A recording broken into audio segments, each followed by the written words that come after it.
नमस्कार मित्रों, मैं आपका host and ghost mister Sunil Mundetiya science teacher education channel के माध्यम से आपसे जुड़ा हूं और लंबे अंतराल के बाद मैं आपके सामने रूबरू हुआ हूं।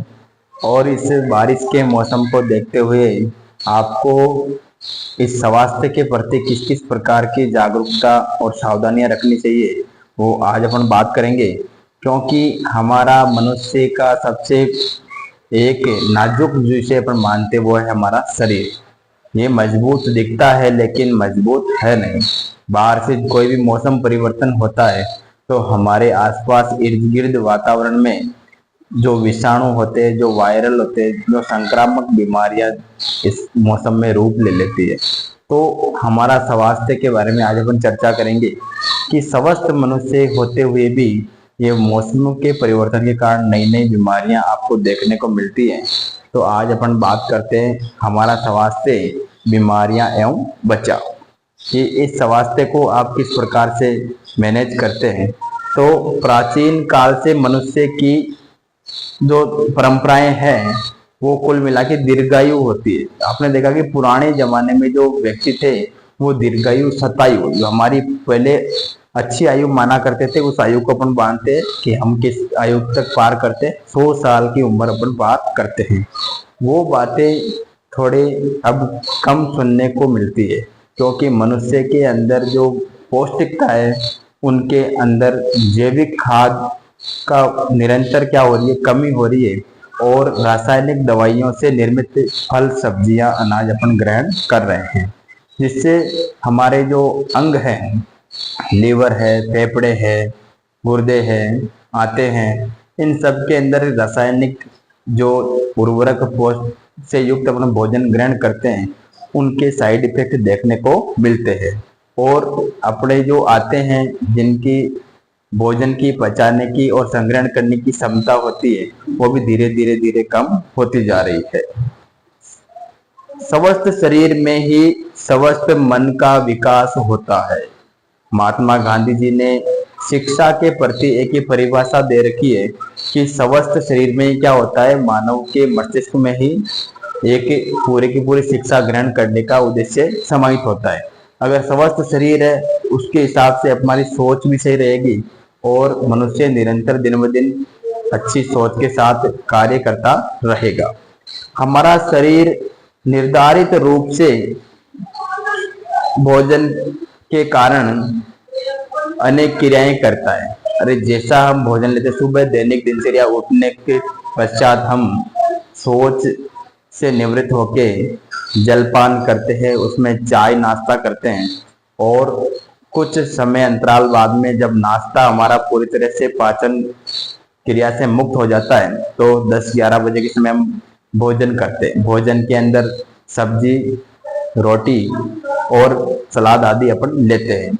एक संतुलित भोजन वही भोजन होता है जिसमें सभी प्रकार के पोषक तत्व, कार्बोहाइड्रेट, प्रोटीन, वसा, विटामिन और अन्य फल सब्जियां उपस्थित हो, तो उसे अपन संतुलित भोजन कहते हैं। हमने पिछली वीडियो में ये डिटेल में विस्तृत रूप से ये पढ़ चुके हैं। और आज हम बात करते हैं कि रोग, जो मनुष्य का शरीर है, वो बाह्य वातावरण से हमारे शरीर में कोई वायरल रूपी कोई जीवाणु, विषाणु शरीर में प्रवेश कर जाते हैं। वो हवा के माध्यम से भी हो सकते हैं, पानी की जो नमी है उसके माध्यम से भी हो सकते हैं, और दूषित भोजन के कारण भी हो सकते हैं। तो किस किस प्रकार हम हमारे रोग का प्रकार के बारे में पढ़ेंगे, चर्चा करते हैं।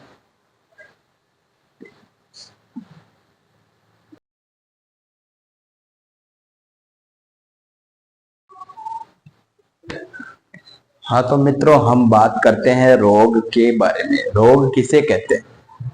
जो मनुष्य मानव शरीर की दैनिक क्रियाओं में, जैसे हम उठते बैठते, सोते जागते समय जो भी दैनिक क्रियाएं हैं, उनके अंदर क्या होता है बेटा, बाधाएं उत्पन्न होती है। मानव शरीर की दैनिक क्रियाओं में आने वाली बाधाओं को क्या कहते हैं? रोग कहते हैं। अरे हमें सर्दी जुकाम लग जाती है मौसम के बदलाव के कारण, और अनेक प्रकार की उल्टी, दस्त, ये सब भी होता है। ये सब क्या है, बीमारियां क्या है, शरीर को रोगी बना देती है, जिनसे हमारी दैनिक जो क्रियाएं हैं उनके अंदर भी परिवर्तन देखने को मिलता है। हम जो कार्य करना चाहते हैं लेकिन हमारा शरीर साथ नहीं देता है, क्योंकि वो दैनिक दिनचर्या में क्या कर रहे हैं, बाधाएं उत्पन्न कर रहे हैं। तो रोग की सामान्यतः परिभाषा अपन ये मानते हैं कि जो हमारी दैनिक दिनचर्याओं के अंदर, कार्यों के अंदर बाधाएं उत्पन्न करती है, उन्हें हम रोग कहते हैं। और सामान्यतः मौसम के कारण और किन्हीं कारणों से जो रोग होते हैं, तो उनके हिसाब से अपन बात करते हैं। रोग दो प्रकार के होते हैं। रोग कितने प्रकार के होते हैं? रोग दो प्रकार के होते हैं। पहला रोग होता है संक्रामक रोग, जिसके नाम से अपन जानते हैं। संक्रामक का मतलब होता है ऐसे रोग जो एक दूसरे से क्या करते हो, फैलते हो। और किसी रोगी पुरुष व्यक्ति के पास में अगर संपर्क में अपन आ जाते हैं, तो दूसरे संपर्क में आने वाला व्यक्ति क्या हो जाता है, रोगी हो जाता है। और दूसरा है असंक्रामक रोग। ऐसे रोग होते हैं जो जिन व्यक्ति के संपर्क में आने पर भी वो रोग नहीं फैलते हैं, और वो रोग क्या होते हैं, संक्रामक नहीं होते, इसलिए इनको असंक्रामक रोग कहते हैं। वे रोग जो एक दूसरे के संपर्क से फैलते हैं उन्हें संक्रामक रोग कहते हैं। इनकी श्रेणी में आते हैं कुछ रोग, हैजा, टाइफाइड, क्षय रोग जिसे अपन टीबी बोलते हैं, और सर्दी जुकाम।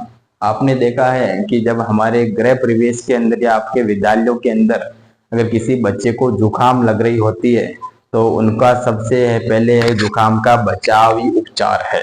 आपको अगर जुकाम लग रही है तो आप जो छींकते समय और खांसते समय मुंह पे रुमाल रखें, जिससे कि उसके जो कण है, वायरस के कण है, वो वातावरण में नहीं फैले और आपका पड़ोसी भी बीमार नहीं हो। तो आपने देखा कि ऐसे रोग जो एक दूसरे के संपर्क से फैलते हैं, हैजा, टाइफाइड, क्षय रोग, सर्दी जुकाम, ये सब क्या है, संक्रामक रोग होते हैं। और ये मौसम के परिवर्तन के कारण भी आपने को देखने को मिलता है। जब आप रात को बिना कंबल या चादर ओढ़े सो जाते हो और सुबह जब ठंड पड़ने लग जाती है और तुम्हारा शरीर का जो तापमान अनबैलेंस हो जाता है, उसके कारण तुम्हें सर्दी जुकाम लग जाती है। तो ये संक्रामक रोग है जो आपके परिवेश में भी हो सकते हैं और एक दूसरे के संपर्क से भी हो सकते हैं। फिर दूसरा है असंक्रामक रोग। ध्यान से देखें, वे रोग जो एक दूसरे व्यक्ति से नहीं फैलते हैं। जिन रोगों के आप किसी व्यक्ति को अगर वो रोग हो रखे हैं और उनके साथ में भी आप बैठते उठते हो तो भी वो नहीं फैलते हैं, ऐसे रोग असंक्रामक रोग कहलाते हैं। जिनमें उदाहरण कैंसर, जोड़ों का दर्द इत्यादि। जोड़ों का दर्द, कमर दर्द, जो भी गठिया वगैरह आपने दर्द देखा है, साइटिका रोग देखा है, इन सब ये रोग क्या होते हैं, कैंसर रोग होता है या आदि रोग, ये सब क्या है, असंक्रामक रोग है। किसी व्यक्ति में है तो वो नहीं फैलेंगे, क्योंकि ये असंक्रामक रोग की श्रेणी में आते हैं। तो आपने अभी इस मौसम को देखते हुए, जो बरसात का मौसम है, इसको देखते हुए अपने आसपास के परिवेश की साफ सफाई रखें। और कोई भी खाली पात्र हो, टायर हो या कोई भी ऐसा आइटम हो जिसके अंदर पानी इकट्ठा हो, तो उसको आप वहां से हटाएं। और बरसात के पानी में जो वायरस जो होते, बैक्टीरिया होते हैं, उनसे बचें। और बरसात के पानी को कोई भी ऐसे स्थानों पर इकट्ठा नहीं होने दें, क्योंकि मौसम बदल रहा है, इसलिए बीमारियां होना स्वाभाविक है और इन सब का बचाव ही उपचार है। तो मेरे इस वीडियो से आप यही क्लास के माध्यम से यही शिक्षा ग्रहण करेंगे कि रोग कितने प्रकार के होते हैं। 2 प्रकार के होते हैं, संक्रामक रोग और असंक्रामक रोग। आगे इन रोगों के चार्ट अपन पढ़ेंगे नेक्स्ट वीडियो में। तब तक के लिए अध्ययन को जारी रखें और पढ़ें। जय हिंद।